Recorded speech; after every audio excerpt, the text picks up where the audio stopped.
Good morning class. Today we are going to start our next topic, that is 6.1 topic, and the name of the topic is Khankas and Silsilas. This topic is on page number 153. तो हम Sufism के बारे में पढ़ रहे हैं. Sufism एक ऐसा ट्रेडिशन जो कुरान को फॉलो करता है बाय प्रैक्टिकल एक्सपीरियंस.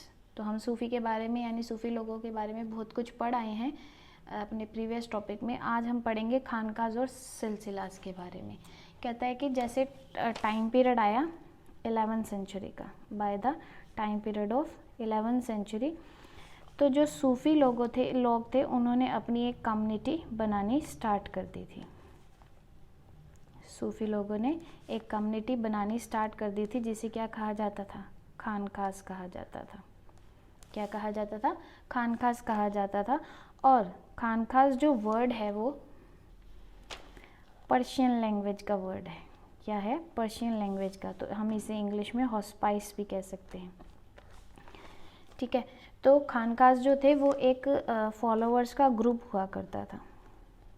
फॉलोअर्स का ग्रुप हुआ करता था और इस फॉलोअर्स के ग्रुप को कंट्रोल किया जाता था एक टीचर के द्वारा. एक टीचर के द्वारा जिसे शेख कहा जाता था. क्या कहा जाता था? शेख कहा जाता था अरेबिक लैंग्वेज में.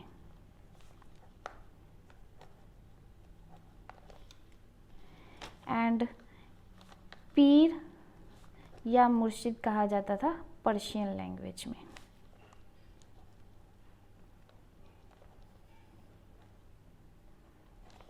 तो ये एमसीक्यू पॉइंट ऑफ व्यू से काफ़ी इंपॉर्टेंट नेम्स हैं. प्लीज़ अपनी नोटबुक्स में इसे हाईलाइट कर लें. इनके जो डिसाइपल्स हुआ करते थे, या हम कहेंगे इनके जो फॉलोअर्स हुआ करते थे, यानी इन शेख्स के जो डिसाइपल्स, शिष्य जिन्हें हम कहते हैं, या हम कहेंगे फॉलोअर्स, उन्हें क्या कहा जाता था? उन्हें कहा जाता था मुरीद्स. क्या कहा जाता था? मुरीद्स कहा जाता था. तो जैसे हमें पता ही है कि ये लाइफ जो है वो परमानेंट नहीं है, टेम्परेरी है. डेथ जो है वो परमानेंट है. तो कभी ना कभी किसी ना किसी की डेथ तो होनी है. तो जब ये शेख की डेथ हो जाती थी तो ये अपने सक्सेसर चूज़ करके जाते थे. क्या करके जाते थे? अपने सक्सेसर को चूज़ करके जाते थे ताकि जो इनकी कम्युनिटी है वो रन करती रहे. तो जो ये सक्सेसर चूज़ करके जाते थे उन्हें कहा जाता था खलीफा. क्या कहा जाता था? खलीफा. आपने पढ़ा भी होगा जब हमने कैलिफेट स्टेट पढ़ी थी +1 में, तो वहाँ पे खलीफ और खलीफा के बारे में बात की गई थी. तो ये अपने सक्सेसर को चूज़ करके जाते थे जिन्हें हम खलीफा कहते हैं, ताकि जो इनकी कम्युनिटी है वो एग्जिस्टेंस में रहे और लोग जो हैं वो इस रिलीजन को फॉलो करते रहें. इसके जो फॉलोअर्स और इसके जो बिलीवर्स हैं वो बने रहें. तो जब 12th सेंचुरी का टाइम पीरियड आया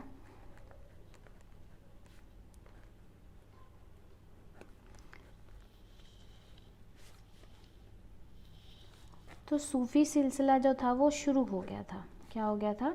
स्टार्ट हो गया था. सूफ़ी सिलसिला मतलब एक ऐसी चेन बनने लग गई थी जो मास्टर यानी टीचर और डिसाइपल के बीच में क्या बनाते थे? लिंक बनाते थे. क्या बनाते थे? लिंक बनाते थे. क्योंकि जो मास्टर और टीचर हुआ करते थे वो प्रॉफिट मोहम्मद के फॉलोअर्स हुआ करते थे और वो प्रॉफिट मोहम्मद की बातें बताया करते थे.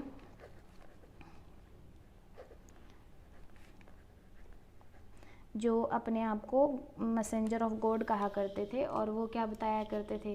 प्रॉफिट मोहम्मद की जो भी आइडियोलॉजी थी उसे स्प्रेड किया करते थे अपने डिसाइपल्स के थ्रू. तो ये जो चेन थी वो 12th सेंचुरी से शुरू हो गई थी, बहुत ज़्यादा बनने लग गई थी. और इस चेन को जो सूफ़ी लोगों के द्वारा बनाई जाती थी उसे क्या कहा जाता था? सिलसिला कहा जाता था. क्या कहा जाता था? सिलसिला कहा जाता था. तो ये जो मास्टर्स या फॉलोअर्स हुआ करते थे ये क्या किया करते थे? प्रॉफिट मोहम्मद की बातों को बताया करते थे, स्प्रेड किया करते थे. यानी गॉड में जो बिलीव था, अल्लाह में जो बिलीव था, वो अपने रिलीजन के थ्रू डिसाइपल्स में बताया करते थे, ट्रांसमिट किया करते थे. तो जब ये डिसाइपल्स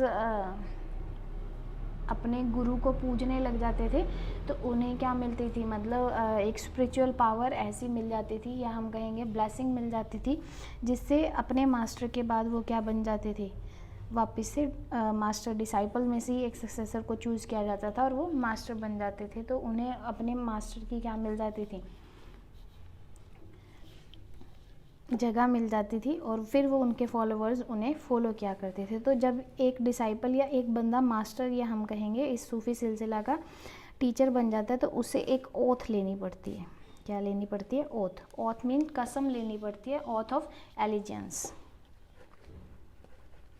इनके रिलीजन की जो भी कसम होगी उसे ओथ ऑफ एलिजेंस कहा जाता है। और उन्हें क्या पहनना पड़ता है? एक स्पेशल तरह के गारमेंट्स पहने पड़ते हैं, यानी एक ऐसे गारमेंट जिस पे पैच वर्क किया गया हो। पैचेस आप समझते ही हैं, तो जिन पे पैच वर्क किया गया, ऐसे कुछ गारमेंट्स उन्हें वियर करने पड़ते हैं। और साथ ही साथ उन्हें अपने बालों को शेव भी करवाना पड़ता है।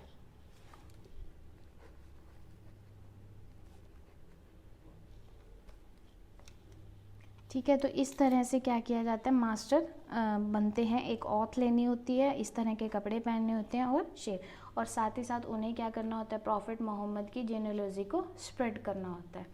तो ये जो चेन, जो अनब्रोकन चेन है, उसे ही क्या कहा जाता है? सिलसिला कहा जाता है। तो जब एक शेख जो है वो डाइड हो जाता है, मर जाता है, जब वो डाइड हो जाता है, या हम कहेंगे उसकी डेथ हो जाती है, तो क्या बना दिया जाता है? या तो उसकी टॉम बना जाती है, मकबरा जिसे हम कहते हैं, या उसकी श्राइन बना दी जाती है, जिसे क्या कहेंगे? दरगाह। आपने सुना ही होगा दरगाह के बारे में। तो दरगाह जो है उसका दरगाह जो है एक पर्शियन वर्ड है जिसका मतलब होता है कोर्ट। मेनली इसे हम कहेंगे दरबार, उनका दरबार बना दिया जाता है। और ये जो दरबार होता है ना, वो उनके फॉलोवर्स का सेंटर बन जाता है, यानी centre of devotion of followers. जो उनके फॉलोवर्स होते हैं वो यहाँ पर आकर क्या किया करते हैं? भक्ति किया करते हैं, यानी अपने भगवान को पूजते हैं, जो उनके शेख होते हैं, जो उनकी डेथ हो जाती है। तो ये जो टॉम बनाई जाती है, इससे क्या होते हैं, जो उनके फॉलोवर्स होते हैं वो एनकरेज्ड हो जाते हैं। क्या हो जाते हैं? एनकरेज हो जाते हैं, और प्रैक्टिस के लिए encourage the practice of pilgrimage, यानी तीर्थ की यात्रा के लिए वो एनकरेज हो जाते हैं, जिसे जियारत कहा जाता है।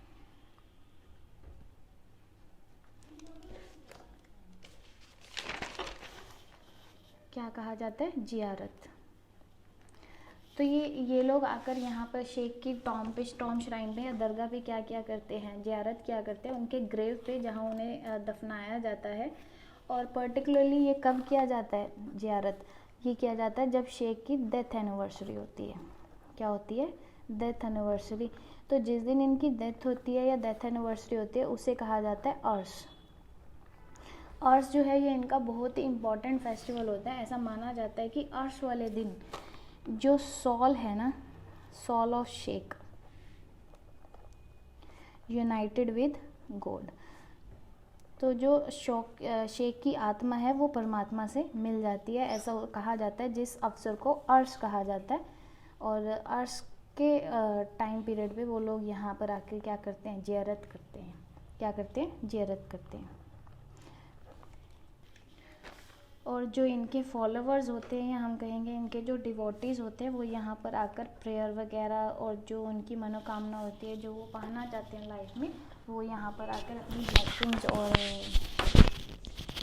जो भी स्पिरिचुअल बेनिफिट्स वो पाना चाहते हैं वो यहाँ कर पाते हैं।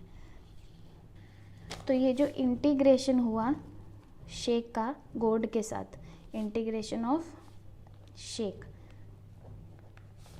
ठीक है, तो integration of sheikh with God, या हम कहेंगे कल्ट ऑफ शेख रेवरेंस वली, यानी जब शेख जो हैं वो यूनाइट हो जाते हैं गॉड के साथ, तो उसे क्या कहा जाता है? वली कहा जाता है। वली मीन्स फ्रेंड ऑफ गॉड। क्या कह दिया जाता है? फ्रेंड ऑफ गॉड कह दिया जाता है। तो इनको क्या कह दिया जाता है?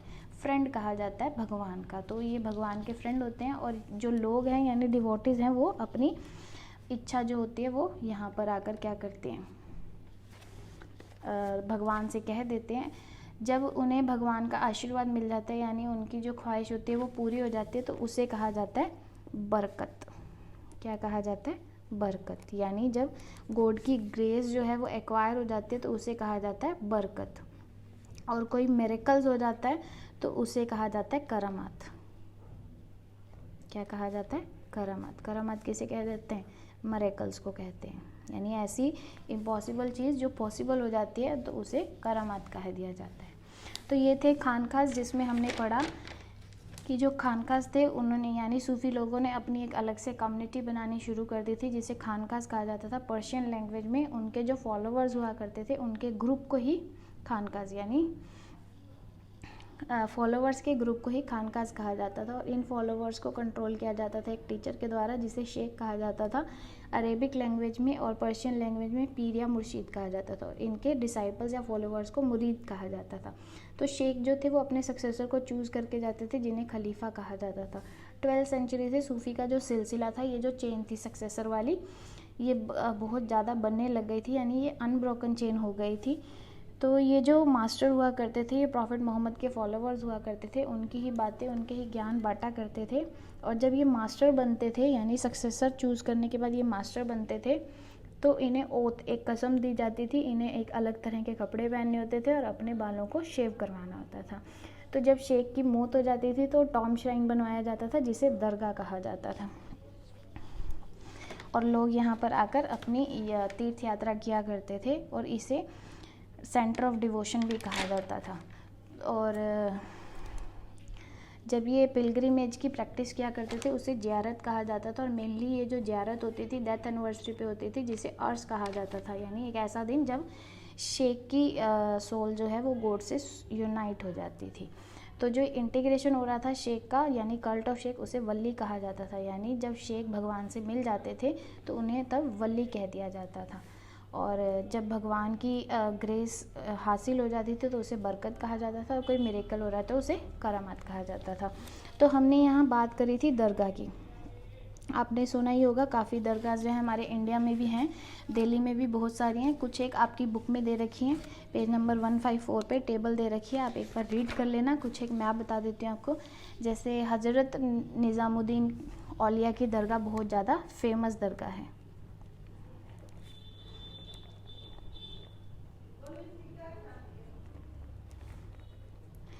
अगर आपने बजरंगी भाईजान मूवी देखी हो तो उसमें जो मतलब लीड रोल था फीमेल का, ये जो बच्ची थी, उसकी मदर उसे पाकिस्तान से इसी दरगाह पर लेकर आती है ताकि उसकी जो आवाज़ है वो वापस आ सके। तो ये बहुत ही फेमस दरगाह है हमारे इंडिया की, हज़रत निज़ामुद्दीन औलिया की दरगाह। और एक दरगाह और भी है, दरगाह हज़रत ख्वाजा कुतुबुद्दीन बख्तियार। हज़रत ख्वाजा कुतुबुद्दीन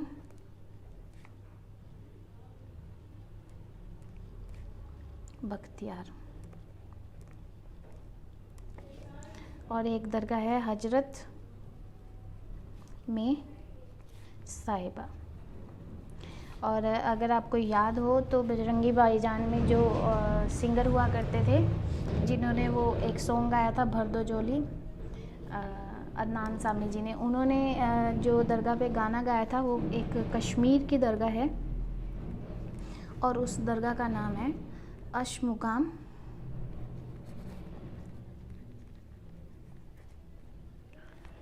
दरगाह। तो ये जो है ये वही दरगाह हैं जहाँ पे शेख की टॉम या टॉम श्राइन बनाई गई थी, और जहाँ पर लोग ज़ियारत किया करते हैं उनकी डेथ एनिवर्सरी के टाइम, जिन्हें अर्श का टाइम पीरियड भी कहा जाता है। तो इस तरह से जो सूफीज़म का सिलसिला था वो 12वीं सेंचुरी से शुरू हो गया था। आई होप आपको ये टॉपिक समझ आया होगा। बहुत ही ईजी और इंटरेस्टिंग टॉपिक है, बस थोड़ा सा लर्निंग पॉइंट जो है वो ज़्यादा है। अब खानखास के बाहर का जो था सिस्टम उसके बारे में हम पढ़ेंगे। कुछ ऐसे लोग भी थे जिन्होंने माइस्टिक्स मूवमेंट को स्टार्ट कर दिया था आउटसाइड द खानखास।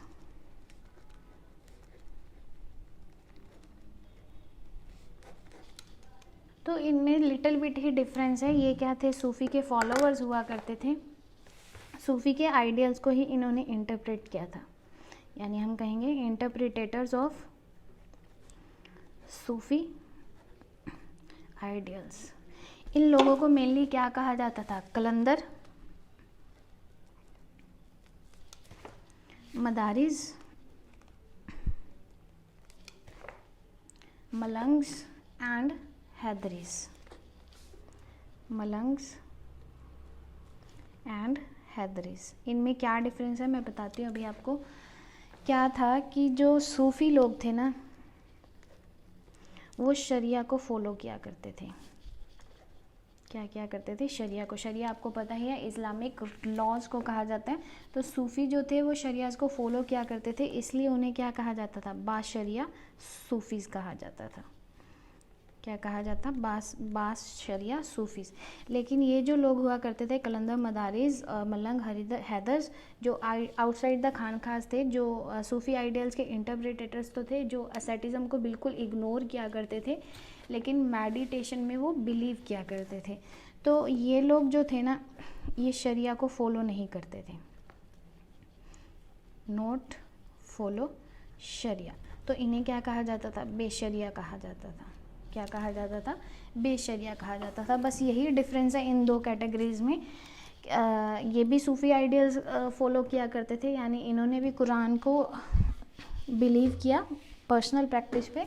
जो सूफ़ी लोग थे वो असेटिज़म में बिलीव किया करते थे, ये असेटिज़म में नहीं, ये और तरह की मेडिटेशन में बिलीव किया करते थे। ये शरिया को बिल्कुल भी फॉलो नहीं किया करते थे, इसलिए इन्हें बेशरिया कहा जाता था। और सूफ़ी जो लोग थे उन्हें शरिया फॉलोवर्स कहा जाता था, इसलिए वो बाशरिया सूफ़ीज़ कहलाते थे। तो जो खानखास के आउटसाइड थे उन्हें कलंदर्स, मदारिस, मलंग्स और हैदर्स के नाम से जाना जाता था। तो यही टॉपिक है आपका आज का। आई होप आपको समझ आया होगा, जो पेज नंबर 153 और 154 पे रहेगा। सो अपनी बुक में से रीड कर लेना, इस टॉपिक को नोट डाउन कर लेना। After discussion if you have any doubt please let me know, otherwise we will start our next topic in next lecture. Till then, take care and don't forget to pray and do your work timely.